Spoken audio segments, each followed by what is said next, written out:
하두셋, 하두셋. 안녕하십니까. 사마에럴입니다. 2018 행시입시법 행대비 정재환 교수님 헌법입문 제7판 2회독 670페이지 제4항 국회 재정에 관한 권한 보겠습니다. 사마에럴TV 질차 구독, 추천 부탁드리고 유튜브 구독, 재생 목록 추천합니다. 제4항 국회 재정에 관한 권한 로마자 1번의 조세법률주의 1번의 개념과 기능 조세법률주의란 조세의 종류와 범위, 세율, 절차 등은 사전에 법률로 규정 671페이지 해 들어와야만 국민에게 조세를 부과할 수 있다는 원칙을 말한다. 조세법률주의는 기본권을 보장하는 기능을 수행한다. 조세는 국민의 재산에서 징수되는 것이고 재산권이라는 기본권을 침해하는 결과를 가져오므로 국민의 기본권에 대한 침해는 국민의 의사인 법률에 의해서 의하여야 한다는 원리에 따른 것이다. 법치주의의 조세 영역에서의 부연이라고 할 수 있고 조세 사항에 대하여 미리 법률에 규정을 두도록 함으로써 예측 가능성과 법적 안정성을 부여하고 조세 징수를 담당하는 행정청의 자의를 막는 중요한 기능을 수행한다. 2번의 적용 범위 양가 1번의 조세의 개념 조세란 국가나 지방자치단체가 상응하는 반대급부를 부담하지 않으면서 일방적으로 국민이나 국민에게 그 납부를 요구하며 부과하는 금전을 의미한다. A주민센터에서 주민등록증을 발급받는 데 대해 내는 수수료는 발급 업무라는 반대급부가 있으므로 조세가 아니다. 시가 소유하는 건물을 사용한 대가로 지불하는 사용료도 사용이라는 반대급부가 있으므로 조세가 아니다. 국민연금 보험료도 조세가 아니다. 이처럼 조세는 국민의 일방적 금전적 의무이고 국가지방자치단체의 반대급부 의무가 없다는 점을 가장 큰 특징으로 가진다. 양가 2번의 조세 유사적 부담, 부담금, 특별부담금. 부담금이란 특정의 공익사업과 특별한 관계를 가지는 사람에게 그 사업 비용의 충당을 위해 부과되는 금전적 납부 의무를 말한다. 특별부담금이란 특별한 과제를 위한 재정 충당을 위해 특정 집단으로부터 징수되는 공과금인데 납부 의무자가 반드시 그가 받은 특별이익의 범위 안에서 납부 의무를 부담하는 것이 아니어서 전통적인 수입자 부담금과는 다르다고 본다. 부담금과 특별부담금은 이처럼 특정 집단에만 부과된다는 점에서 일반 국민에게 부담 지우는 조세와 구별된다. 그러나 부담금, 특별부담금도 강제적으로 징수된다는 점에서 기본권 제한의 정도가 강하므로 법률에 의하면 물론이고 비례원칙을 준수해야 하고 평등원칙을 위반해서는 안 된다. 현재는 재정조달 목적 부담금의 헌법적 정당화 요건으로 다음을 들고 이유 유입의 672페이지 여부를 판단한다. 즉, 동그라미 2번에 부담금은 조세에 대한 관계에서 어디까지나 예외적으로만 인정되어야 하며 어떤 공적 과제에 대한 재정 조달을 조세를 할 것인지 아니면 부담금으로 할 것인지에 관하여 입법자의 자유로운 선택권을 허용해서는 안 된다. 동그라미 2번 부담금 납부 의무자는 재정 조달 대상인 공적 과제에 대해서 일반 국민에 비해 특별히 밀접한 관련성을 가져야 한다. 동그라미 3번 부담금이 장기적으로 유지되는 경우에 있어서 그 징수의 타당성이나 적정성이 입법자에 의해 지속적으로 심사될 것이 요구된다. 양가 3번에 미실현 이득에 대한 과세 토지초과 이득세, 종합부동산세에 대해서는 미실현 이득에 대한 과세라고 하여 헌법 위반이라는 주장이 있었다. 그러나 현재는 미실현 이득에 대한 과세 자체도 과세 목적, 과세 소득의 특성 등을 고려하여 판단할 입법 정책의 문제일 뿐 헌법상의 조세 개념에 저촉되는 것은 아니라고 본다. 3번의 내용 조세법률주의는 과세 요건, 절차 법정주의와 과세 요건 명확성 원칙의 그 주요 내용으로 한다. 양가 1번에 과세 요건, 절차 법정주의, 과세의 대상, 과세의 표준, 세율, 과세 기간 등 과세 요건에 관한 사항과 조세의 부과 및 징수 등에 관한 방법과 절차에 관하여 법률로 규정을 두어야 한다는 원칙을 말한다. 현재는 조세감면특별법이 전부 개정된 경우에 특별한 사정이 없는 한 종전의 법률 부칙에 경과 규정도 실효된다고 봐야 하므로 문제의 부칙 조항이 실효되지 않은 것으로 해석하여 과세의 근거로 삼는 것은 과세 근거의 창설을 국회가 제정하는 법률에 맡기고 있는 헌법상의 권력 분립의 원칙과 조세법률주의의 원칙이 이게 된다고 하는 한정령 결정을 한 바 있다. 673페이지 대부분의 판례는 결론이 달랐기에 이 결정을 둘러싸고 논란이 있었다. 양가로 이번에 과세요건 명확성 원칙. 과세요건 절차가 불통주의만 이루면, 즉 과세의 종목과 세액을 단순히 형식적으로 법률로 규정하기만 하면 조세법률주의가 준수되는 것은 아니다. 과세요건이 분명히 인식될 수 있도록 법률이 명확하게 규정되어야 한다. 이를 과세요건 명확성 원칙이라고 한다.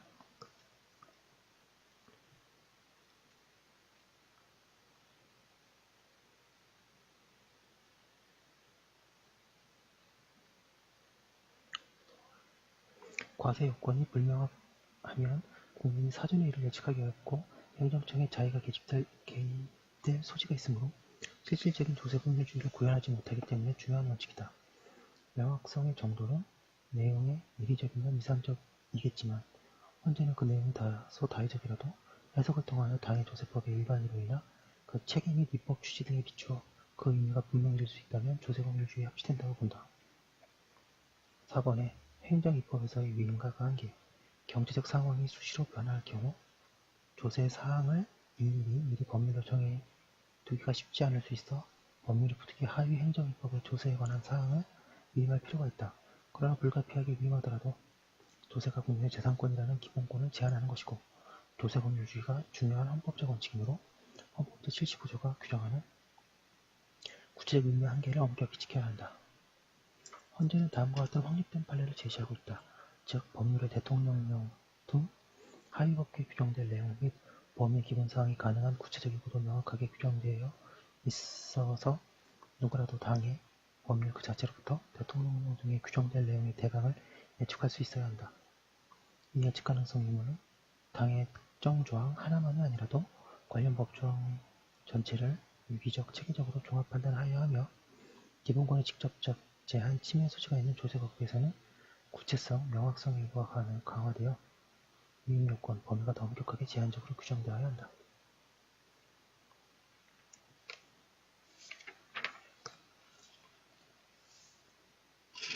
로마자 2번 674페이지 로마자 2번 조세평등주의 등.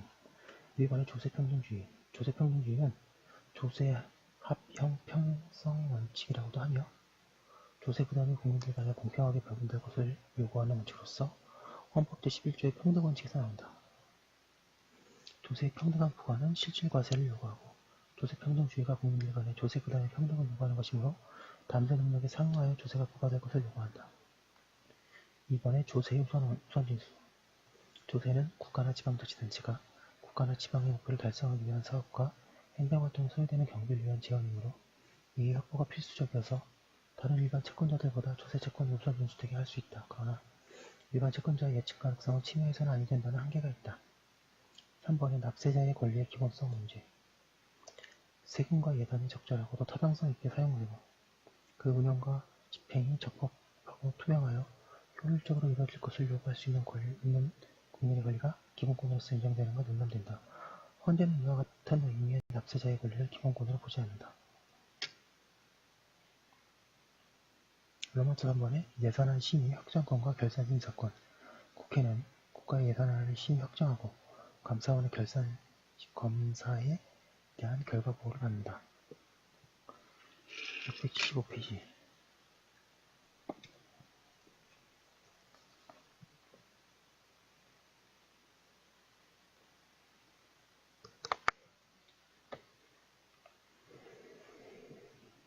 1번 예산의 개념과 성격.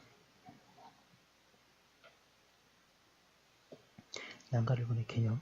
국가예산이란 한 국가에서 하나의 회계년도 동안 국가의 활동을 위하여 필요한 비용을 충당하기 위한 수입과 그 사용 및 그 비용의 지출에 관하여 미리 정하고 편성하여 이 회의 의결을 받아 설정되는 예정 준칙을 말한다. 양가르본의 성격. 예산도 하나의 법률로 정해두는 나라도 있고 예산을 법률이 아닌 독자적 형식으로 정하는 나라들도 있다. 우리나라는 예산 비법률주의를 취하고 있다. 이 때문에 우리나라에서의 예산이 가지는 법적 성격에 대해서는 의견이 나누어질 수 있다. 훈령설, 승인설, 법규범설 등이 있다. 예산도 수입과 지출의 범위, 예산 지출의 목적, 시기 등에 관한 준칙을 정한 것이고 이를 국가기관들이 준수하여야 하므로 법적 구속력을 가진다는 점에서 아래에서 보듯이 법률과는 차이가 있으나 하나의 법규범으로서의 성격을 가진다. 2번의 예산과 법률. 양가 1번의 예산과 법률의 차이. 동그라미 1번. 형식상의 차이. 형식상 예산은 법률의 형식이 아닌 독자적 형식의 법규범이다. 편성권, 제출권자와 제출 시기의 차이. 예산안은 정부만이 편성권과 제출권을 가지는 반면에 법률안은 정부뿐만 아니라 국회의원도 발의권을 가진다. 그 예산과 법률의 차이는 객관식에서도 많이 나옵니다. 예산안은 회계연도 개시 90일 전까지 국회에 제출하여야 하고 법률안은 제출 시기에 관하여 헌법상 특별한 제한이 있다. 동그라미 3번에 수정 가능성, 제2요구권 유무의 차이. 예산의 삭감은 정부의 동의가 없어도 국회가 스스로 결정할 수 있느냐, 국회는 정부의 동의 없이 정부가 제출한 지출 예산 각 항의 금액을 증가하거나 새 비목을 설치할 수 없다. 법률안에 대해서는 삭제와 새로운 규정의 추가도 정부의 동의 없이 할 수 있다. 예산안에 대한 국회 의결에 대해서는 676페이지. 대통령이 제2요구권을 가지지는 않으나 법률안에 대해서는 가진다. 동그라미 4번에 효력상의 차이. 예산은 국회 의결로 효력을 발생하나 법률은 특별한 규정이 없는 한 국회 의결 후 공포한 날로부터 20일을 경과함으로써 효력을 발생한다. 예산은 1년간 효력을 가지나 법률은 한시법이 아닌 한 그리고 개정이나 폐지가 되지 않는 한 계속적으로 적용된다. 동그라미 5번 수범자의 차이. 예산은 국가기관들만 구속하는 반면에 법률은 국가기관들과 국민들 모두에 대하여 구속력을 가지는 것이 원칙이다. 양가로 2번에 예산과 법률의 관계 및 불일치. 문제. 예산과 법률의 관계를 보면 예산과 법률은 각각 별개의 법규 형식이기도 하거니와 상호간에 그 변경을 가할 수 없다. 그런데 예산이 소요되는 법률이 있더라도 예산의 그 비용이 계상되어 있지 않으면 법률 시행을 할 수 없고 예산이 마련되어 있더라도 이에 지출을 명하는 법률이 없으면 지출할 수 없다. 이 때문에 예산과 법률이 일치되지 않을 경우에 문제가 발생한다. 이를 막기 위한 사전적 조치로 상임위원회는 안건 예산상의 조치를 수반하는 경우에는 정부 의견을 들어야 하며 필요하다고 인정하는 경우에는 의안의 시행에 수반될 것으로 예상되는 비용에 관하여 국회 예산정책처의 의견을 들을 수 있게 하여 법률안 제출에 있어서 그 시행에 수반될 것으로 예상되는 비용 추계서 등과 함께 제출하여야 하고 상당한 금액의 예산을 수반하는 법률안을 심사하는 소관위원회는 미리 예산결산 특별위원회에 협의를 거치도록 하고 있다. 사후 규정적 조치로는 예비비 지출, 추가 변동 예산에 의한 방법이 있다. 3번의 예산의 종류와 원칙. 예산에는 본예산과 추가 변경 예산, 준예산 등이 있다.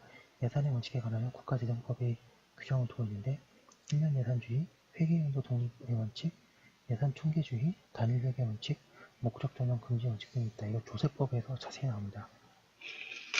677페이지 4번의 예산의 성립 절차. 정부는 회계연도마다 예산안을 편성하여 회계연도 개시 90일 전까지 국회에 제출하여야 한다.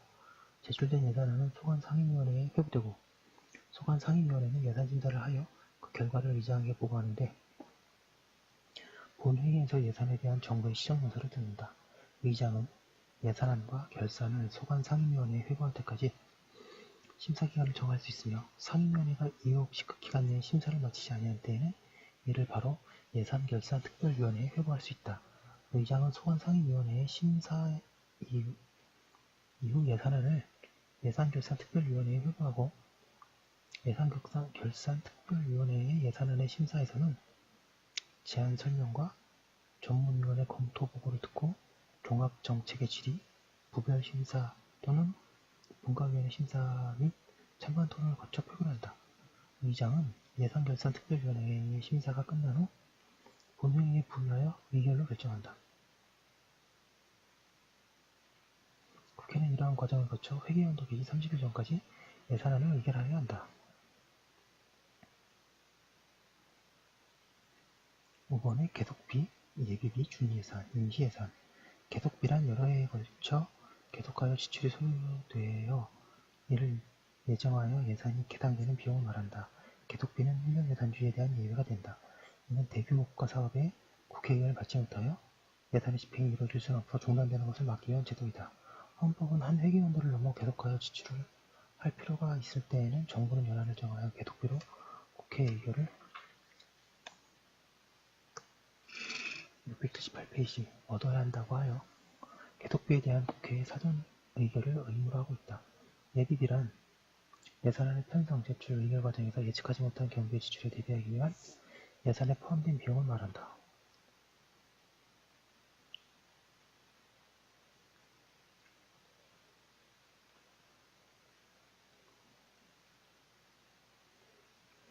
정부는 일반에게 예산 총액의 100분의 1 이내의 금액을 예비비로 세입 제출 예산을 계산할 수 있다. 예비비는 총액으로 국회 의결을 얻어야 하며 예비비의 지출은 차기 국회의 승인을 얻어야 한다. 국회에서 새로운 회계연도가 시작되기 전까지 예산을 확정하지 못하는 경우에 국가활동에 마비가 올 수 있고 이로 인한 대비로서 준예산 제도가 있다. 우려헌법 제54조 3항은 새로운 회계연도가 개시될 때까지 예산안이 의결되지 못한 때에는 정부는 국회에서 예산안이 의결될 때까지 다음의 목적을 위한 경비는 전년도 예산에 준하여 집행할 수 있다. 라고 규정하여 준예산 제도를 두고 있다. 헌법이 그 목적을 1. 헌법이나 법률에 의해 신설된 기관 또는 시설의 유지 운영 2. 법률상 지출의 이행 3. 이행 예산으로 승인된 사업의 계속이라고 직접 명시하고 있다. 준예산은 예산 의결 시까지만 집행될 수 있다.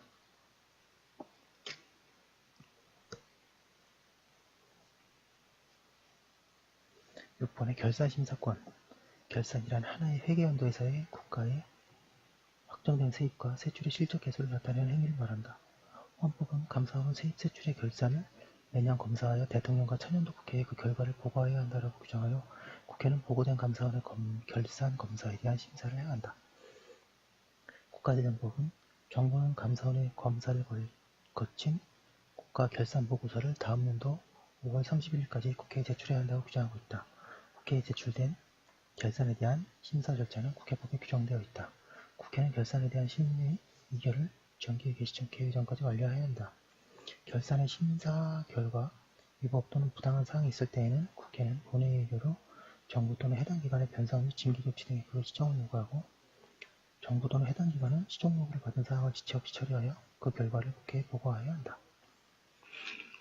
679페이지 로마자 4번 그 외 재정에 관한 권한 1번의 기체 의결권 정부가 구체를 모집하려고 할 때에는 미리 국회 의결을 얻어야 한다. 미리 중요합니다. 국채는 국가재정의 세입 부분이 부족하여 이를 보충하기 위한 채무이다. 국채의 모집은 국가재정의 악화를 초래할 수 있고 국민의 부담이 될 수 있으므로 국회의 통제가 필요하다. 미리라고 규정하고 있으므로 사전 의결이어야 한다. 2번에 예산 외 국가 부담 계약에 의한 체결권 예산 외에 국가의 부담이 될 계약을 체결할 때에는 정부는 미리 국회 의결을 얻어야 한다. 예를 들어 국가보증행위 등이 해당된다. 역시 사전 의결이어야 한다. 5번에 중대한 재정적 부담의 조약 체결批准 동의권 국회는 국가나 국민에게 중대한 재정적 부담을 지우는 조약의 체결, 비리에 대한 동의권을 가진다. 국가의 재정 악화와 국민의 기본권 침해가 올 수 있으므로 국회의 통제가 필요하며 인정되는 국회 통제권이다. 역시 사전 동의권이다. 4번은 긴급재정 경제명령 처분에 대한 승인권 재정 경제상의 위기에 있어서 대통령이 발하는 긴급재정 경제명령 처분을 대통령이 한 때에는 지체 없이 국회에 보고하여 그 승인을 얻어야 한다. 승인을 얻지 못한 때에는 그 처분 또는 명령은 그때부터 효력을 상실한다. 이는 사후 승인이다 하고 있습니다. 재정적인 얘기를 계속했고요.